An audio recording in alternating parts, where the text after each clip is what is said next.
स्वामी समर्थ.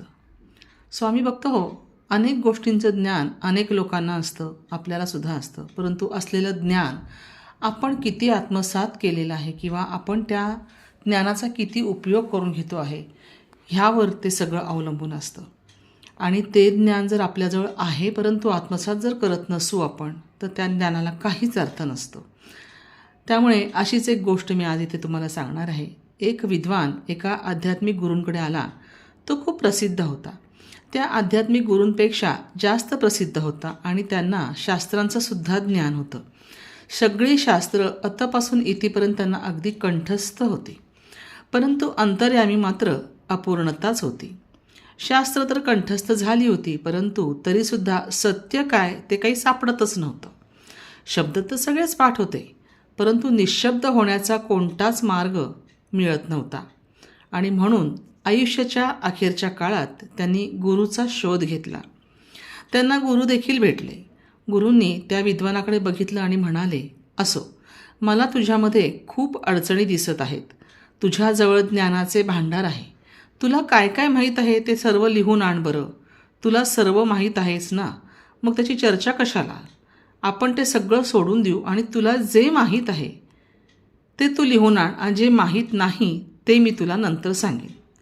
शिष्य निघून गेला. 1 वर्ष झाले आणि त्याला तर इतकी शास्त्र माहीत होती की तो सगळं लिहितच गेला आणि लिहितच राहिला. कितीतरी 1000 पानं भरली. तो 1000 पानांची पोथी घेऊन परत आला. गुरूंना दाखवली. गुरु म्हणाले, अरे आलास का तू? मला तर शंका होती की तू येऊ शकणारच नाहीस, कारण इतकी माहिती तुझ्या डोक्यामध्ये होती. मला माहीत नव्हतं की किती काळ लागेल. 1000 पानांची पोथी गुरु पाहून म्हणाले की हे तर खूप जास्त आहे. मी आता म्हातारा झालो आहे आणि आता माझा मृत्यू पण जवळ आला आहे. मी इतकं सगळं वाचू नाही शकणार. तू एक काम कर, हे सगळं घेऊन जा आणि संक्षिप्तमध्ये लिहून आण, त्याचे सार लिहून आण. पुन्हा तो गेला आणि त्याला 3 महिने लागले. तो परत आला. त्याने लिखाण संक्षिप्त करून आणलं होतं. आता फक्त 100च पानं होती. गुरु म्हणाले, अरे हे सुद्धा जास्त आहेत बाबा. आता माझे दिवस कमी कमी होत चालले. आता तर मी 100 पानंसुद्धा नाही वाचू शकणार. तू याला आणखीन संक्षिप्त करून आण. शिष्य परत गेला. त्याने एकाच पानावर संपूर्ण सार लिहून आणलं होतं. परंतु गुरु मरणाच्या दारात होते. ते म्हणाले, हे बंधू, हे तर खूपच जास्त आहे रे बाबा. तू आणखीन संक्षिप्त करून आण. लवकरच बाजूच्या खोलीमध्ये जा आणि संक्षिप्त करून आण. शिष्याने ते पूर्ण सार एका ओळीमध्ये लिहून आणलं. फक्त एकच श्लोक त्याच्यामध्ये होता. गुरूंना शेवटचा श्वास लागला होता. तो श्वास अडकला होता. गुरु म्हणाले, मी तुझ्यासाठी थांबलो आहे.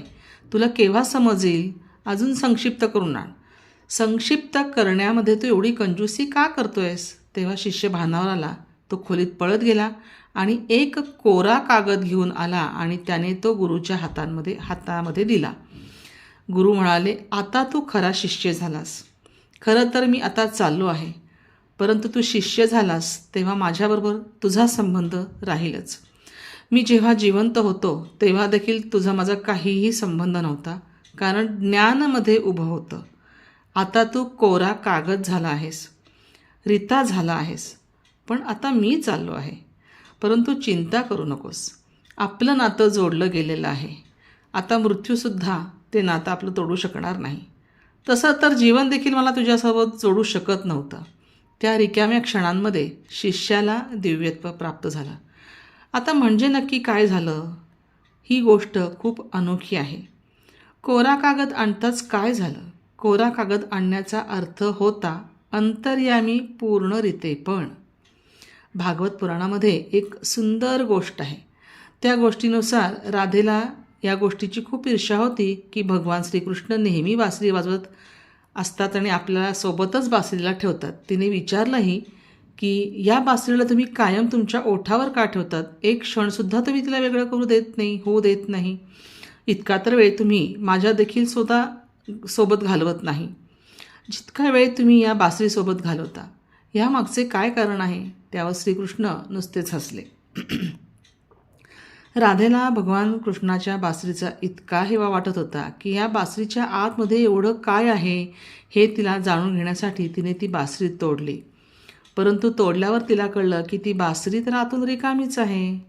तसंच ईश्वराचा अनुभव घेण्यासाठी आपल्याला आपल्या अंतरातील प्रत्येक अवांछनीय गोष्टींना हटवून पूर्णपणे शून्यता विकसित करायला हवी.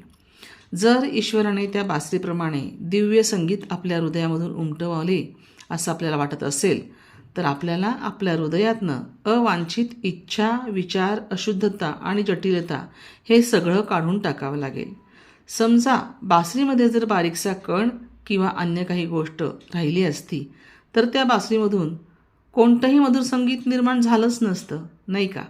आणि म्हणूनच स्वामी भक्त हो, आपण ईश्वराने आपल्याला दर्शन द्यावं, ईश्वराने आपल्या सानिध्यात राहावं, ईश्वर आपल्यावर प्रसन्न व्हावा, ईश्वराने आपल्याला काहीतरी प्रचिती द्यावी, हे सगळं आपल्याला वाटत असतानाच आपण हे विसरतो की काय आपण त्या ईश्वराला आपल्या हृदयातलं रितेपण ठेवून त्याला पूजतो का, त्याला भजतो का, त्याची पूजा अर्चा करतो का, किंवा जे काही आपण त्याला अर्पण करतो ते आपल्या मनातनं रितेपण ठेवून करतो का? तर नाही. आपण प्रत्येक वेळेस भगवानाच्या मंदिरात जातो किंवा कुठल्याही मंदिरात जातो तेव्हा आपण काही ना काही त्या ईश्वराला मागत असतो. माझ्या मुलाला सौख्य दे, ह्याला आरोग्य दे, त्याला बरं कर, त्याला नोकरी लागू दे, तिचं लग्न होऊ दे. अशा अनेक गोष्टींची लिस्ट आपण आपल्या त्या ईश्वराच्या समोर ठेवत असतो आणि मग आपण त्याला फुलं, हार, नारळ, पेढे अर्पण करतो आणि पुन्हा त्याला नमस्कार करतो. आणि मग एवढं सगळं झाल्यानंतरही जर झालं नाही तर म्हणतो ईश्वर आम्हाला पावलाच नाही. मग आता मला सांगा, जोपर्यंत तुम्ही अंतर्यामी अवांछित राहणार नाही, तुमचं कोरा कागद अंतर्यामी असणार नाही, तुमची बासरी रीते असणार नाही, तोपर्यंत तुमच्या त्या अंतर्यामीमध्ये, अंतःकरणामध्ये ईश्वराचं नामस्मरण घुमणार नाही, जप थांबणार नाही आणि त्यामुळे तुम्हाला ईश्वर भेटणार नाही. म्हणूनच तुमचं अंतःकरण अवांछित करा, निर्लेप करा, निर्हेतुक करा, निर्विचारी करा, निर्विकारी करा आणि मग भगवंताला पूजा.